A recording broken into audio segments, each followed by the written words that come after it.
સુરત જિલ્લાના પલસાણા ખાતે ₹89.34 લાખના ખર્ચે નવનિર્મિત વિશ્રામગૃહનું લોકાર્પણ ઈશ્વરભાઈ પરમારના વરદહસ્તે કરવામાં આવ્યું। સુરત શહેર દક્ષિણ ગુજરાતનું એક આગવું મહત્વ ધરાવતું શહેર છે, તેમજ સુરત એ દક્ષિણ ગુજરાતનું વ્યાપારનું મુખ્ય મથક છે। સુરત ખાતે અવારનવાર મહત્વના સરકારી કાર્યક્રમો યોજાતા હોય છે।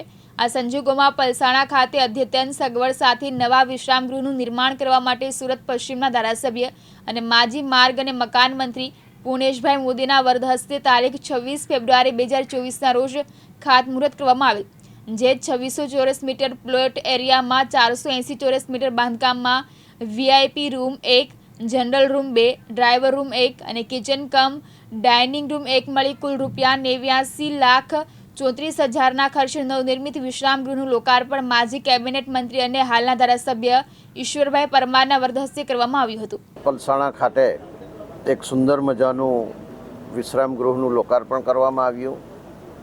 આ લોકાર્પણમાં જિલ્લા પંચાયતના પ્રમુખ શ્રી ભાવિનીબેન પટેલ, તાલુકા પંચાયતના પ્રમુખ શ્રી યોગેશભાઈ પટેલ, અન્ય જિલ્લા પંચાયતના સભ્યશ્રીઓ, તાલુકા પંચાયતના સભ્યશ્રીઓ, અમારા સંગઠનના પ્રમુખ શ્રી, મહામંત્રી શ્રી, માર્ગ મકાન વિભાગના કાર્યપાલક ઇજનેર શ્રી મનીષભાઈ પટેલ સાહેબ તથા અન્ય મહેમાનો ઉપસ્થિત રહ્યા હતા।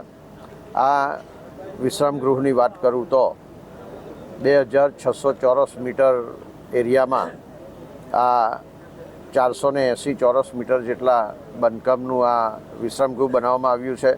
એમાં એક VIP room, 2 general room, 1 driver room, kitchen dining એમ સુંદર મજાનું આયોજનની સાથે આજે નવા વિશ્રામગૃહનું લોકાર્પણ કરવામાં આવ્યું છે અને 1 કરોડ રૂપિયાની ફાળવણી ગુજરાત સરકાર દ્વારા થઈ હતી અને તેની સામે લગભગ 89 લાખથી વધુના ખર્ચે આ વિશ્રામગૃહ તૈયાર થયું છે।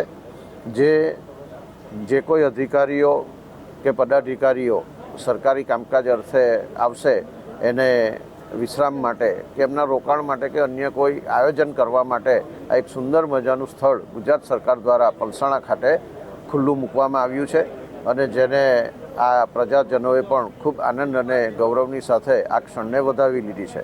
જય હિન્દ। રમેશ ખંભાતી, દિવ્યાંગ ન્યૂઝ, પલસાણા, સુરત।